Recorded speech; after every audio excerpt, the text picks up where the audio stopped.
Hey friends, and welcome back to my garden. Pink roses, there are plenty of them, and as many shades, from baby pink to deep fuchsia. And it's sometimes hard to decide which one is the right one for your garden. And even for me, with 200 planted in my garden, it's sometimes hard to find out.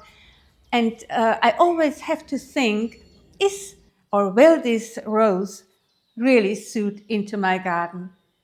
And today I want to make your choice maybe a little bit easier, and I will introduce you three of my lovely pink roses. Welcome back.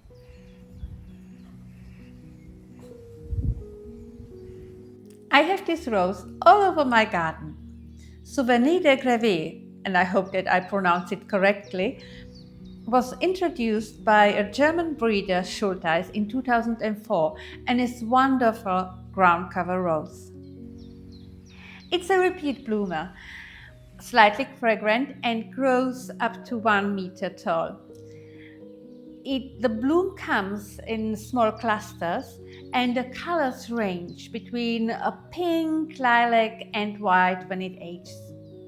What I love most about this rose is it's really a bee magnet, and we should help our animals and the nature out there. And second, it blends perfectly with all the other roses and other colors that I have in my garden, be it red one, yellow one, or another pink one. Because of the color and the range of color this rose has, I choose it as a connector rose for all my areas in my garden. And I planted it in several spots. And you may think about that as well for your garden, to choose one rose that brings all the areas together and create kind of harmony with all the colors that you may have in your different spaces. You might remember from one of my previous videos that I had a wonderful small dwarf rose in the back of my garden, but it was not the right spot for this wonderful rose. So I had to replant it, and I planted a lot of Souvenir de Greuville next to only one yellow English rose into this area. And I'm for sure sharing all the wonderful roses once it's blooming this year.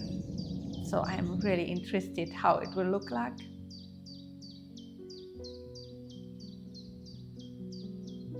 Next up, Dinky.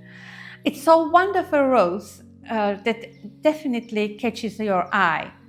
And it caught my eye some time ago, and I put two of them in my mini English rose garden. It was bred by Lenz in 2002 and has really, really wonderful color, deep fuchsia, and when it's in bloom, it's simply glowing and providing so much color into this area. It grows wide and bushy and is something about 1 meter tall, a little bit above that. My dad in Czech Republic, and I call him Tatošek, built a structure for me so that I can keep the shape under control. The flowers come in clusters and they are really very weather resistant, which is very good if you have a summer with a lot of rain. And another plus of this variety is that you can put it into partial shady area. Like for me, it's very handy for my backyard. I think pink roses and pink flowers in general bring kind of magic into your garden. It's as they would be part of fairy tale when they bloom, and they are so fresh and innocent. They are simply wonderful. And in a rose garden, the pink does not need to stop at roses. You can add plants and even trees to your garden and have blooming area throughout the whole year, even in times when roses are dormant and do not provide the flowers. Like, for example, at the moment in front of our house, there is a magnolia tree, pink one, blooming so wonderfully. and it really glow in the morning sun. Or the hyacinth in front of my winter garden, they are so wonderfully pink and smell divine. I really try to plant in my garden all these areas with different flowers and want to enjoy my garden every single month of a year and have every time I go out something new to enjoy and to discover.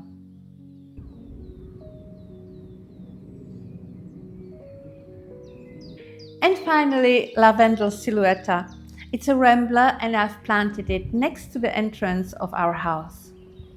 I remember going to Steinfurt, the rose village near Frankfurt, with my daughter Lena and trying to pick the right rose for this area.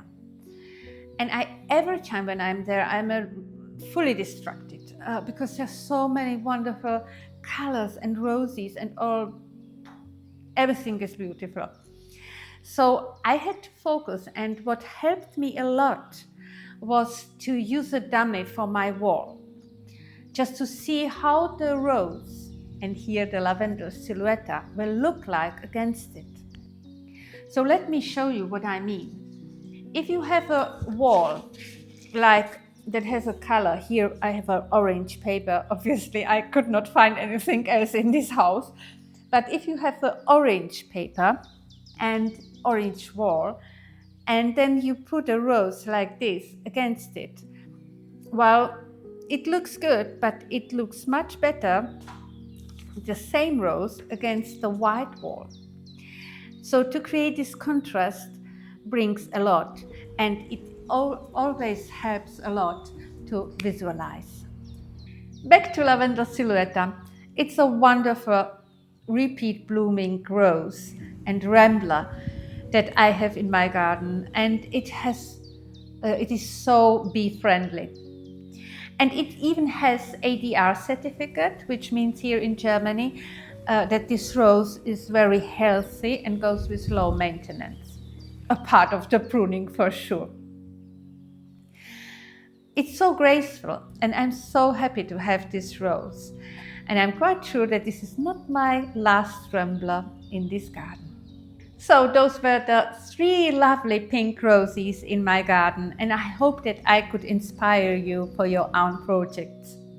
And if you have a particular rose that you love, it would be great to have it in the comment and just put down why you like this rose so much for me and for the others. Thank you for spending your time with me today. I see you next time.